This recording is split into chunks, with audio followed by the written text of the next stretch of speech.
As parents, we want our kids to come to us, not TikTok, for tough topics. That's why we at Nurtured First built body safety and consent. Inside this course, you'll get short, real-life scripts for using body terms, practicing consent, teaching your kids a no secrets and only happy surprises rule, and helping kids notice when they have an uh-oh feeling. Everything's broken down by age, from baby, toddler, to early elementary. Start today at nurturedfirst.com/body safety and use the code ROBOTUNICORN to save 10%. And just for full disclosure, this is our course.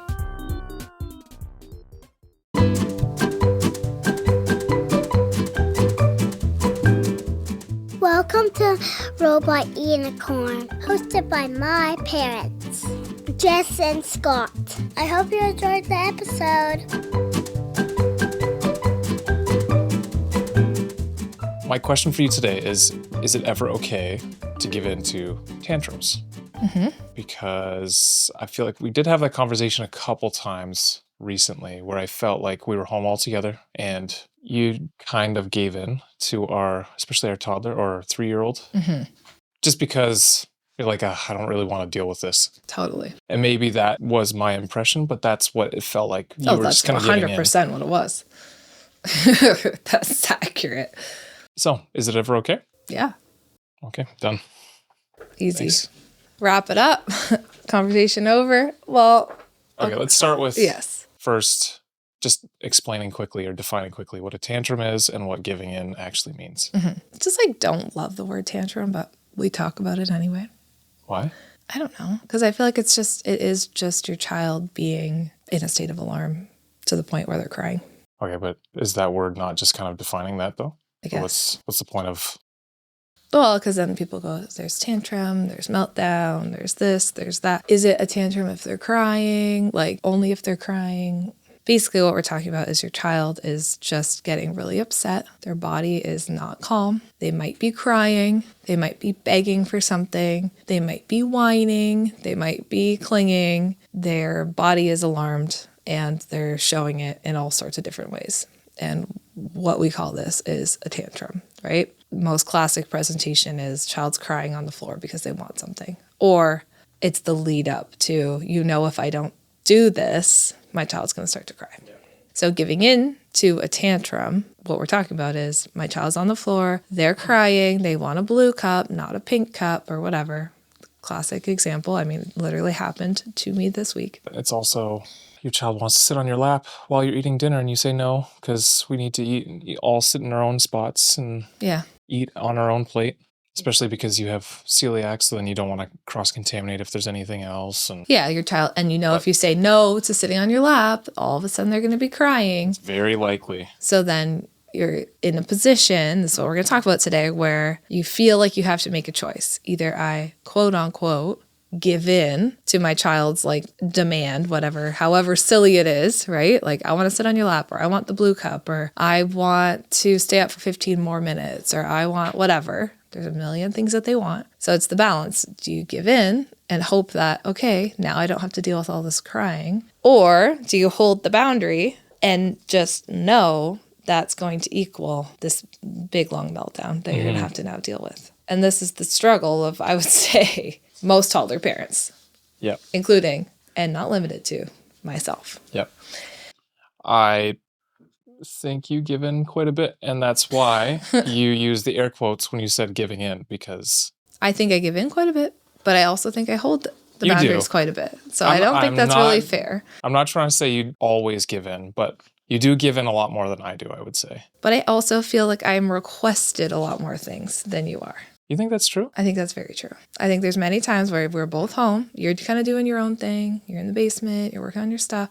I'm the one with the kids. So they're the ones asking me for 1 million things. And you do see me hold boundaries, but you don't see all the boundaries I've held to the point where then now we're eating a meal together and I'm like, you know what? It's fine. Whatever. Just sit on my lap. I've probably held so many boundaries by that point. I just don't have the energy to hold another one. As though I disagree with that you think you handle the kids more than I do? Not more. I'm just saying I feel like... Or you have more requests? I do feel like I have more requests. I don't think that's true. I feel like we should talk about what just happened for a minute. I think that that's actually really honest and helpful. So Scott and I had started recording this podcast called Is It Ever Okay to Give In to Tantrums? And we were getting into it a little bit, and he was saying to me, I think you give in more, which is a fair, true, and honest statement. And I immediately got super defensive and kind of upset. And then we had to pause the podcast recording and have a discussion about it off podcast. Yeah, off air. To be like, can we have this conversation without being super defensive and being able to be honest with each other? And we decided we wanted to still move forward and have the conversation, even though it's kind of now we're a little bit not upset with each other, but we just had to have that. Yeah, we had to have a separate conversation. We had to have a separate conversation to see if we could have this without being defensive. Yeah. And Because so, if we're going to talk about this, I just want to make sure we're having a real conversation. We have to be honest in our conversations. I feel like that makes this more real. yeah. And so I feel like we start there because I feel like it is a tender subject for me. Now I'm sad. It is. Why? I struggle with this one, giving in. I find like little tantrums over things is a little bit easier. But for example, our daughter being like, I really don't want to go on the bus. Right. Like something like that. And I feel like that's where I was getting emotional because I like struggle because then I feel guilty. Right. So she'll be like, I really don't want to go on the bus. Or could you just please pick me up from school? Right. And you're like, nope, you're taking the bus. Fridays, you're home with mom all day. The rest of the week, the bus is the expectation. And for you, you're kind of like, if this is the biggest thing that you have to struggle with as a child is taking the bus 2 times a day and you really don't like the bus, but you're safe on it. You're not with anyone dangerous. You know, you have a nice busmate you like to be with. That's fine. That's your burden that you're going to have, but it's not the end of the world and it's okay to have some discomfort, right? Whereas for me, it is so hard for me not to just be like, okay, fine, I'll just drive you to school. Even though it disrupts my day, even though that means I'm not getting as much done, even though that means I'm more stressed out because I don't want you to have to do this thing you don't want to do. So that is really, I think, where the giving in is harder for me. And I think it's because of I feel their emotions and sometimes I struggle to not take it on. Mm-hmm. And I don't want them to be sad or have a hard time. And I feel guilty. You feel guilty about those things a lot quicker than I would. Like I also don't necessarily love that they're on the bus for so long. Mm-hmm. They have a long bus ride. But again, we've had this conversation before too, where I personally feel like if that's the worst thing that they're experiencing right now, and like we had a few issues with the bus end of last school year, and then we, for about a month, we drove them in because, hey, there was a legitimate reason for not having them on the bus. But I feel like otherwise, if everything's going well on the bus and like they're sitting with their friends, they're enjoying it, no one's being mean to them unnecessarily, or it's not unsafe, then yeah. And I think that's a good mindset to have. And theoretically, and the way I would teach, I totally agree with you. That's my problem sometimes, I think, is like, I actually get it, and that's what I teach. Is that it's okay for them to have discomfort. It's okay for them to like not love the bus ride home and have to be bored for a little bit on it and maybe have to doodle in their journal because we don't give them a tablet on the bus, you know, that kind of thing. I think, though, why I was getting defensive, why this is kind of an emotional topic for me is that I struggle with the guilt. And I was even thinking that the other day, and you weren't doing anything wrong. Like, you were just sitting working on a little reno project that you want to work on in the kitchen, which is totally fine. I want to. We both want. To work yeah. Let's be that clear. we want, and I was wanting you to work on that, right? I wanted to work on my book, but because I felt the kids were there and they wanted, Mommy, play with me, because I felt so much guilt over, well, I don't want to say no to playing with them. We're only home together so much. They go to school, whatever, that I was like, okay, fine, I'll play with you. I play with them. I enjoy it, but I will so much quicker just like forgo whatever it is I was planning on doing or whatever it is I wanted to work on to keep the kids happy and like do the things that they want, that sometimes it comes at the expense of me feeling burnt out and tired and exhausted because I'm just trying to keep the kids happy. Yeah, right. Yeah, and I guess like the work that you are doing, let's say when we're at home, you're writing. So then they can't participate in that. But if I'm doing this little project at home, they'll come and like look and see what you're doing. I can give them like the tape measure, the one end of the tape measure, and they can help me, or give them the laser measure and let them measure things for me so that I can, it's just kind of like a fun thing that we do together, and they'll often participate in that. But yeah, a lot of the stuff that you would do is not something they can participate in. The problem too, like all my interests and hobbies are really things I have to do by myself. Yeah. So then I feel like it's always like either choose, okay, do this thing, like read a book by myself, or play with them. Like I don't really have an in-between where I'm like, let's do it together. Yeah. Besides maybe exercise, I have tried to include them in that a little bit more, which has been good. Yeah, that's been fun. That's been pretty fun. I've been really enjoying that. But I think that's where giving in to your children, I think that's the biggest difference between the two of us, is you're able to kind of be like, this is the boundary, this is the rule. And in a way, like contextualize it in your mind with like, and it's okay. If they're a little disappointed by it, if it's not great, that's fine. I can handle it. Like, and you handle it really well. Whereas even this morning, our youngest was like, I don't want to go to daycare today. And my first instinct is being like, oh, is there a way that, I could stay home with her or we could take her to work? Like my first instinct is... Meanwhile, we have to record all these meanwhile, I'm episodes. like, no, we can't. We literally can't. So I think that is the challenge. And I think my challenge is a challenge that a lot of parents have. And I'm very aware of it. Yeah, this almost has turned into a therapy session a little bit. But you know what? This, I think, brings up an interesting point, because I feel like at times we've had discussions where I've said to you, I don't want to be the bad guy. I don't want to be the only one to hold boundaries and make the kids upset on my own.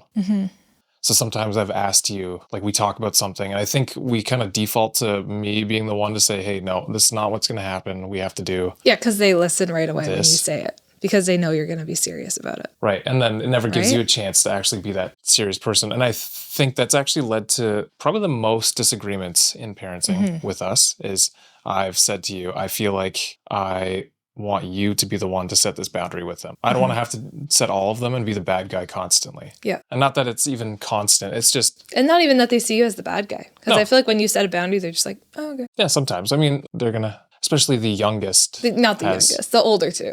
But when they were younger, it would have been the same thing. Like it would have been no different at that age, or it was no different. And we've had that conversation. So I think even partners will often have that where one is kind of the one that gives in to everything. And then the other one is the one that has to set the rules. Yeah. This is what we do in our household. And I feel like that can lead to some disagreements. I agree. And I don't even think, like, you don't do it in like your traditional, like, you're never harsh. No.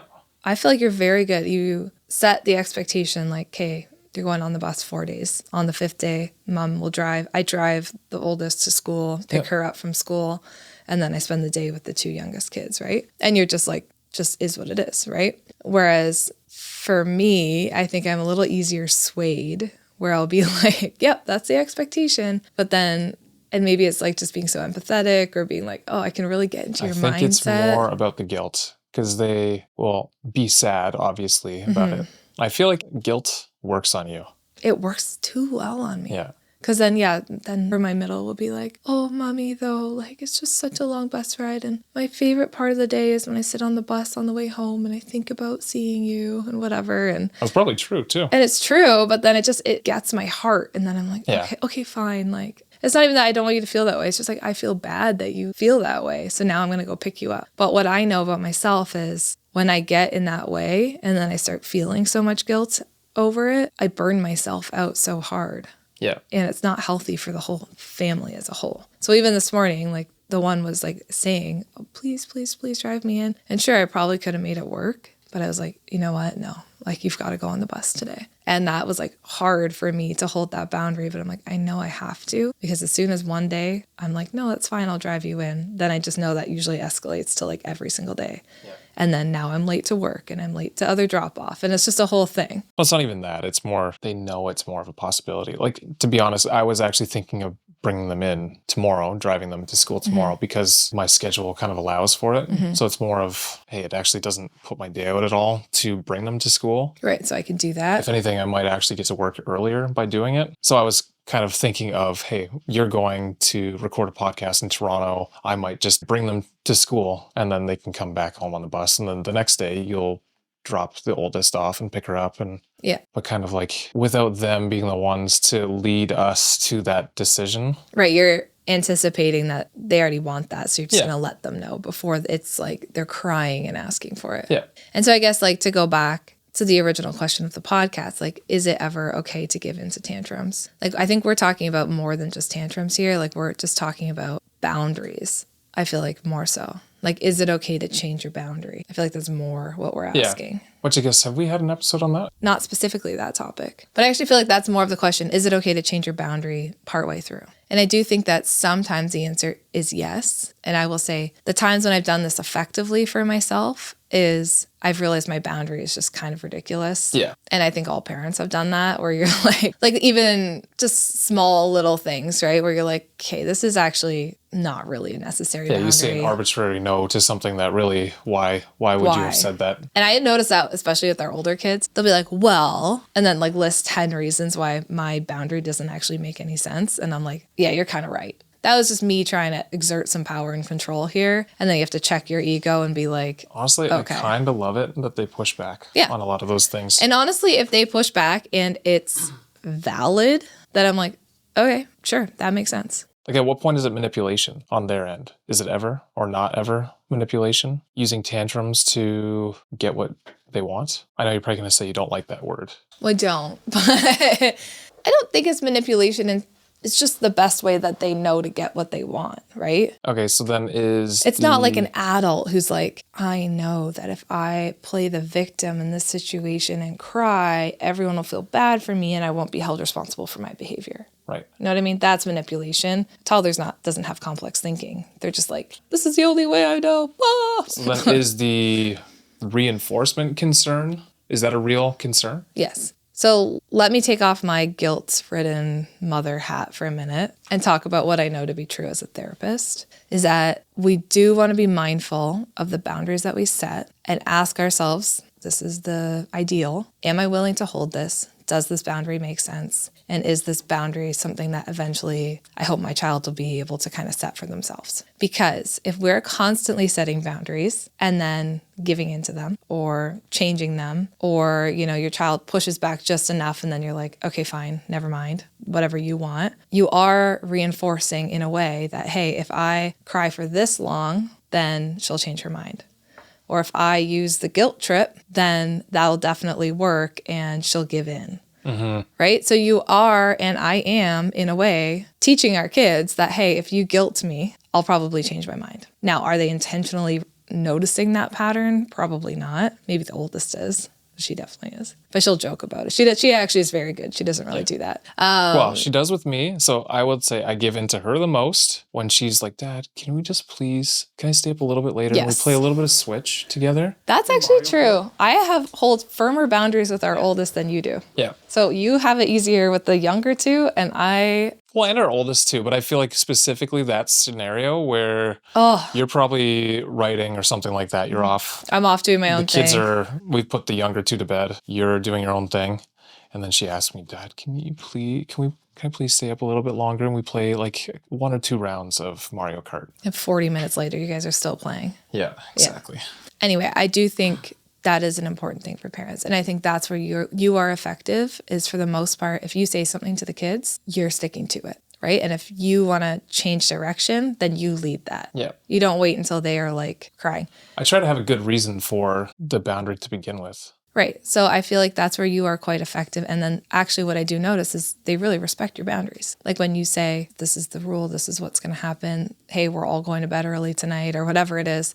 They're like, okay. And it's not out of fear. They know that if you say it, then you're going to stick to it. And I will say, for the most part, I think I do a decent job of that. But I think I am a lot more willing to kind of change my boundary based on I feel bad. Yeah. So that is something that I actively have to try to work through. The biggest thing is you are the most tenderhearted person. So then, you also don't want anyone to be upset if they don't have to be. Yeah, exactly. And sometimes it's just the reality, and you understand that. So, originally I was kind of joking about it at the beginning of the episode, but then that spurred a whole additional conversation off air about this. But I think in general, you're quite good at it. It's just because you're so tenderhearted, it's a little bit easier for you to give in to a tantrum because you just obviously don't want to see your child sad. Yeah, exactly. I think that's really the deeper reason why I probably give in more. And I think I can very easily take on their emotions and be like, oh, that would really be hard to feel that way. I wouldn't want to feel that way. Okay, you know what? Let's make a new plan. And I don't think all of that is bad. Like, I think sometimes it's good. Like, I don't necessarily need to do this, but it's good for some parents to be able to take a step back and try and picture their child's emotions and ask themselves if their boundary is actually realistic and necessary. But I just do it too much. But I do see, let's say in my work with clients, sometimes people are like, yep, I'm setting boundaries, but then they'll tell me what the boundary is and it's just really not realistic. Yeah, right. And then eventually they give in, but it's like, you probably shouldn't have set that boundary to begin with because you were actually kind of setting your child up to not be successful because that boundary is just not realistic for a 2-year-old, let's say. Yeah. Like I'm kind of picturing like, yep, I set the boundary that my 2-year-old has to sit at dinner the whole time. And I buckled him into his seat, but then halfway through he started crying and then I was like, oh, fine, go, right? But realistically, your child sitting at the dinner table the entire time is just actually not a realistic goal. So you never actually set yourself up for success with that goal. Maybe your boundary was we all start dinner together and we have to start at the table eating our meal together. And when you're done, then you may go. Yeah, we have a certain routine too, where like for us, we talk about our days and all that. We go around the table and discuss everything that's been going on or the main points of the day. And then we finish our meal and then at least the youngest one usually leaves. Before we finish. Yeah. Like before you and I finish. But the older two are pretty good. They're pretty good, but that was their same rule. And now they're older and now they can stay longer, right? Yep. So I think for many parents, evaluating their boundaries is actually a really good idea. For me specifically, I think I do set pretty realistic boundaries, but then I just end up feeling guilty. And then I'm like, oh, okay, fine. Fine, you can sit on my lap during dinner, or fine, I'll sleep in your bed with you tonight, or whatever, right? And so for the parents who do lean towards that more passive side, like myself, it is helpful to understand that about yourself and then see, is that impacting my kids? Is that impacting the amount of tantrums that they're having? Is it impacting the level of authority or power that I have in the home? I'd say for the most part, it's not for us. Like, I don't think I do it so much that it's like the kids don't respect me anymore. No, definitely not. I just think they know I'm softer and they go to me. And then that is also not a great thing, right? So I have been actively trying to work on this for my whole parenting journey. And it is an active trying to work on it type of thing that I'm going to have to continuously work on just based on I mean, I've even seen you my do personality. Similar things at work. Again, I feel like we're saying it as though that's all you do, but the reality is that it's such a small portion of... I don't want people to think, oh, Jess is a passive parent. Yeah, no. I'm not. I hold many, many, many boundaries in a day. Let's be real. You have 3 kids. Yeah, I think the other thing is we have 3 kids now. So it's 3 times the amount of boundaries that you had to hold when you just had 1 kid. Sort of, yeah. I feel like we don't have to as much with our oldest. I mean, maybe they're different things that we're holding boundaries with. Yeah, that's possible. Like, she wants to do an extracurricular every night. She wants to have a play date here, there, and everywhere. She wants to stay up till 10 o'clock every night. Like, it's just different. She's way more outgoing than either of us. It's just different boundaries. But it's still boundaries that you have to hold with her. Yep. Right? It's just different. So it's always going to be a thing. But I would say, yes, it's not that I would not consider myself a passive parent. I do think I hold a lot of boundaries and deal with a lot of tantrums. It's just that I also do give in much more easily. And I think the problem for me and for many moms, many people out there, is it turns into kind of, I don't know if the martyr mother is like the right word, but like it's the same at work. It's the same with friends. It's the same across so many things where you just end up, okay, that's like, I'll do this for someone else so that they're not sad. And you just give until you're burnt out to the crisp. And that is a pattern that has happened in my life many times. Yes. Where I feel like you have that, I don't feel the same. I don't feel like I have that outside of whatever family life either. No, you're pretty good. I feel like I'm relatively consistent in how I wonder how much of that is like the difference between growing up like as a girl versus a boy. And our girls just conditioned more to give. Probably. I think they are. Whereas for you, you might not have had that same like I feel messaging, like right? Mine is a very different upbringing, right? So then it's hard to compare Well, it's also like the upbringing I had to the normal upbringing. You never go, okay, my child has to take the bus for this long amount of time 2 times a day. And I know that they don't really like, especially the bus ride home, and they're sad. I'm a bad father. I feel like your mind never goes there. Whereas like that's immediately where I would go. Yeah, no, that's not at all what and like when they're having tantrums or when they've had tantrums about whatever different things, I don't feel like I've ever felt that way. Yeah, even in the middle of the night, like if the kids need me or us, I'm always like, I'll just go snuggle up in their bed. I do like it, so there's that. But also the feeling of guilt I would have for not doing that versus for you, you would just be like, okay, let's go pee, do whatever you need. I'll rub your back till you're back asleep, but I'm going back to my own bed. I'm not sleeping in your bed. And you would never think to yourself, oh, did I do enough? But I do feel like maybe there's this different conditioning, a different messaging. Yeah, it's quite possible. I'm sure that has a part to play I in think all so. that too. Because I feel like a lot of moms I talk to would relate a lot to the way I feel Yeah. versus the way that you feel. I'd be curious. I would love for people to write in and let us know. Yeah, because I mean, we also have different experiences as parents too, right? Like you're the one who actually had the child and then you stayed home with them and all that, right? Versus it's much less likely to happen that I would stay home with the baby and take care of them and all that kind of stuff. So then, yeah, we just have different experiences as parents right from the beginning. It's not even necessarily from the messaging we received as kids until now. It's like we literally just have different experiences because that's the reality of the situation. But I don't even mean from kids, but like just like societal like pressure for moms to like be everything for the children, whereas like the expectation on dads is like dads do like one thing with the kids and people are like, yay, good for you. Right. Like I even remember like you being in the bookstore with our daughter, right? Our oldest when she was a baby, and how many people came up to you like, oh wow, like so nice that you're out with your daughter and things like that. And it's like almost like surprising that a dad's out with a baby versus like me being out with a baby. It's just like, well, of course she is. So I just feel like there's just maybe different expectations. So you don't have the same like heavy weight of an expectation on yourself as a dad versus mom. I don't know. Something that I've wondered. So I feel like dads are celebrated for like... I feel like in general, I don't really feel societal expectations. Yeah, maybe that's just you. You just never, you don't really ever worry about that, which is one of the things that I do love about you and try and learn from you.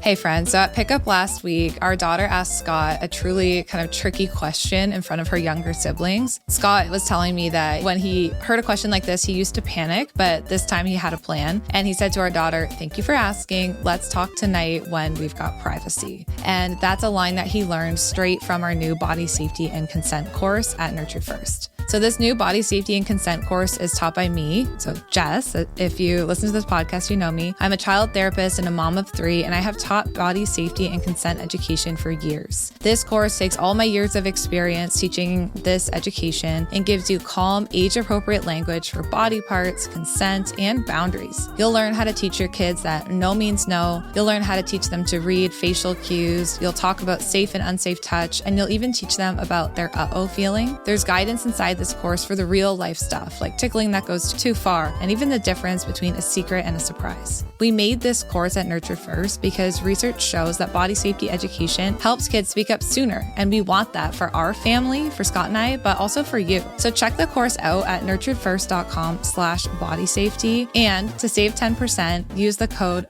ROBOTUNICORN. And just full disclosure here, we are the creators of this course, and we're so proud of it.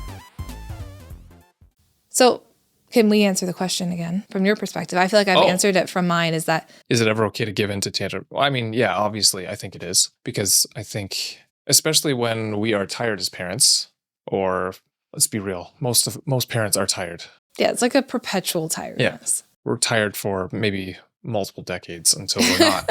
Maybe we can get rest again. Yeah, maybe you're an empty nester. But I think you don't necessarily make the most clear or logical decisions. So then it's very likely that you're going to set a boundary and your child is going to have a tantrum over something that you're like, this actually doesn't really make that much sense. Mm-hmm. And you can backpedal on that and repair with them and say, hey, yeah, sorry, that wasn't realistic. I shouldn't expect that from you.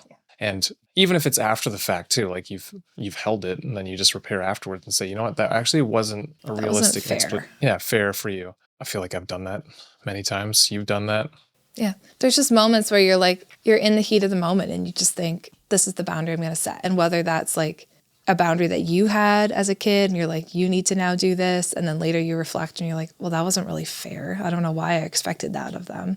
Or in the moment where I've had a post before say, it's okay to change your mind mid-discipline if you realize you're in the wrong. And sometimes you do realize you're in the wrong. So yeah, then it's okay. It's not fair to keep holding something if it actually isn't a fair boundary for your children. Yeah. Yeah. And there's a whole subset of the population that thinks that it's my way or the highway. Mm-hmm. And they have that sort of method of raising their kids. But I just think that's completely stupid because the reality is no person is infallible. We all make mistakes. It's very likely that we have not made a logical decision here. Mm-hmm. So we should be constantly reflecting on the decisions we're making and change course if it doesn't make sense. And that might mean we have to give in to a tantrum because, hey, it actually doesn't make sense. I think if it's chronic and we're always giving in, that's when it's the problem. That's what I was going to say. If it's every time, if you're walking on eggshells. So I recently had to catch myself because I was like, I feel like I'm kind of walking on eggshells around our 3-year-old and like trying to not set off a tantrum. I mean, is that not okay though, too? Maybe a little bit. Again, if it's all the time. Yeah, but exactly. Again, she was sick and tired and we were out of routine. So then she was very temperamental. She was a little testy. So we were all like, even her sisters were kind of like, just give her space, let her do her thing. If she wanted their toy, they were just kind of giving it to her, where normally they would fight back a little bit and not give it to her. But they just, I feel like we all kind of gave in a little bit more because she was quite grouchy. But then when she started feeling better, I think for myself, I had to be like, okay, now we're back on track here. We're not going to keep walking on eggshells because we don't let a 3.5-year-old run the home. Yeah, right. Right? And so I think it's those things. It's like, is this situational? Is this my unrealistic boundary that I have to change? Or am I kind of becoming a passive parent where I'm giving in to every tantrum? I'm walking on eggshells around my child. I'm afraid to set them off. Then it is important to really question yourself because you don't want to become a permissive parent. And kids do actually need to know what the expectations are and what the boundaries are. They just have to be realistic because if they don't know, you're going to get way more pushback.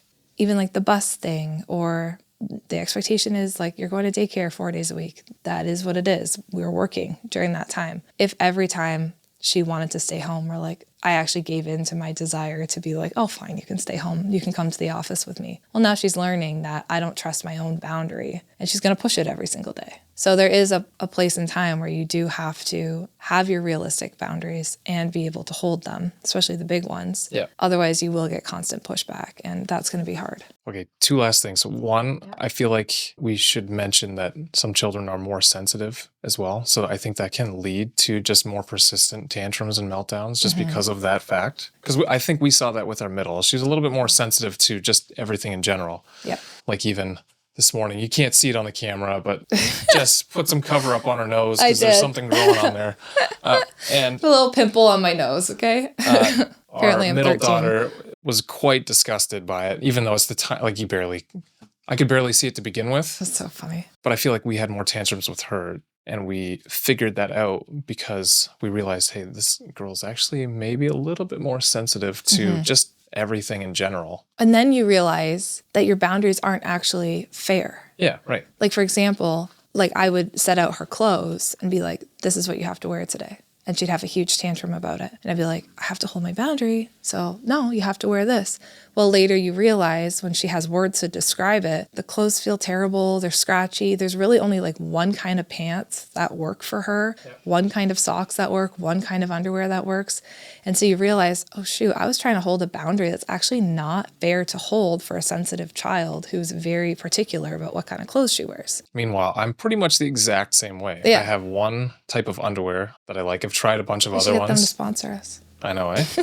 I wear one type of pants, again, in multiple colors, so it doesn't look like I'm wearing the same thing always, but I have certain preferences because of the way it feels, and I don't like the feeling of other Right, so things. you actually understood that. Yeah. Actually, that was a time when you were like, Jess, you need to lighten up. Yeah. So there has been times where you've been like, I think your boundary is unrealistic here. Yeah. You need to lighten up a little bit because this actually is real to her. It's not just like this power struggle that you're getting into. So I think that's a really important and good point. And the curiosity needs to be there. Yeah, it's, again, hard in the moment, especially when you're exhausted. It's just not necessarily realistic to always be contemplating every single thing that you've decided and what you're doing. But I think it is important to try and do it regularly to understand, hey, when I reacted this way to my children, was that the right way? Could I have done it differently? I love how Ross Green says, Dr. Ross Green, which is instead of why won't my child meet my expectation, it's why can't my child meet my expectation? What skills, what do they need to learn? How can I help them? I feel like that reframe is so huge for parents, especially when they're working on boundaries, because sometimes you do have to be curious, especially if you're setting the same boundary over and over. It's just like never, quote unquote, working. Yeah.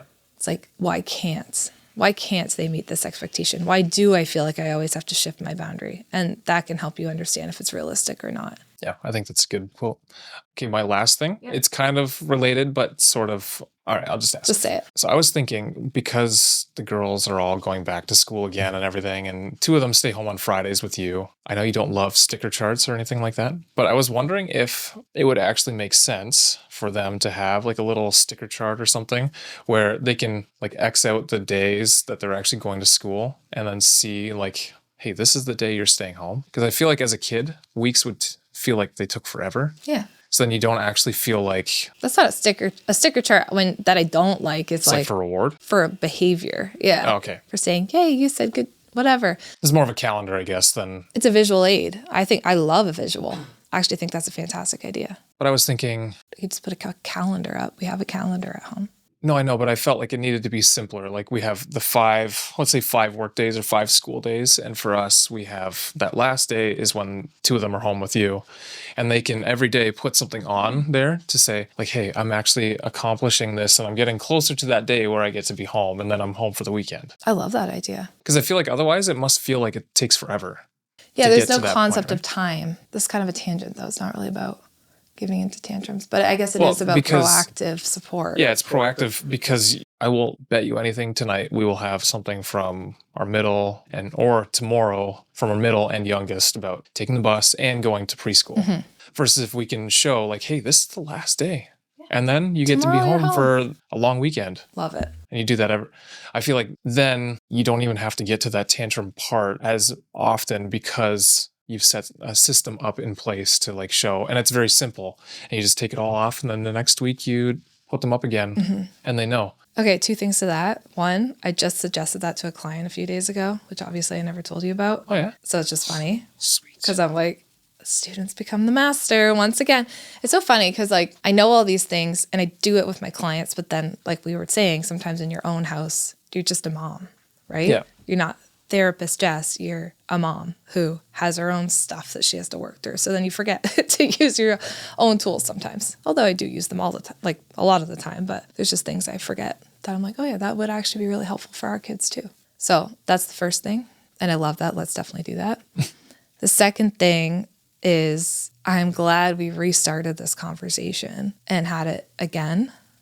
Because I think, and I just want people to know that like it started off the first time we started recording this, I was very defensive, but I think then we paused and restarted it and kind of came from a place of vulnerability instead. And that's what you said on the pause. You're like, I don't want to have a conversation if you're going to be defensive. I want to have a conversation where we can actually like be honest and share vulnerably, right? And I'm glad we did that because now I think you have a better understanding of me when I give in, which I just don't like love that language, or like when I change my boundary halfway through, let's say, or when I just am like doing the martyr thing where it's like, let me just do everything for you.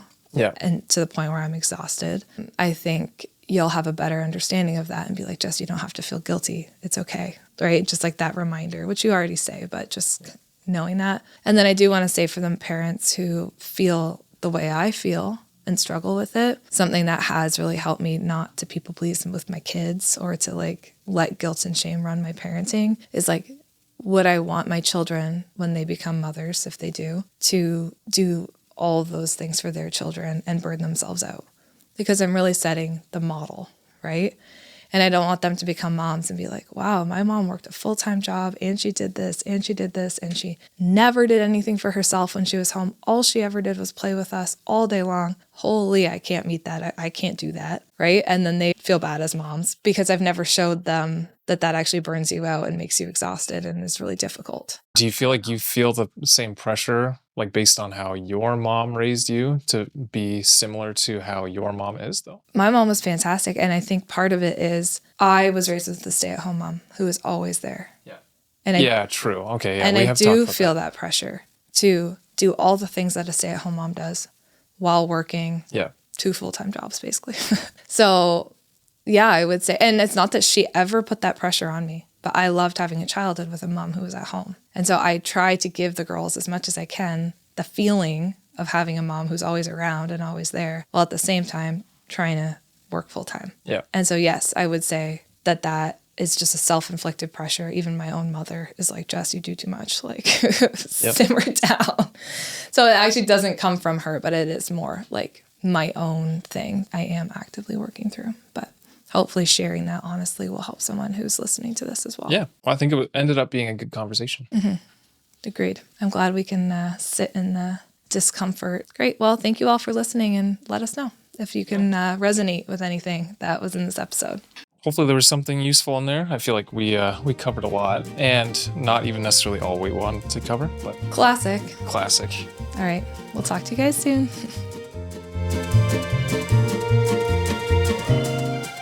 Hey friends, thank you so much for listening to today's episode. We are glad that you are here. If you enjoyed today's episode and found it interesting, we'd really appreciate it if you'd leave a rating and a review. Scott and I actually sit down together and read them all. A 5-star rating helps us share our podcast and get these important messages out there. Thank you so much for listening, and we can't wait to talk to you again next time.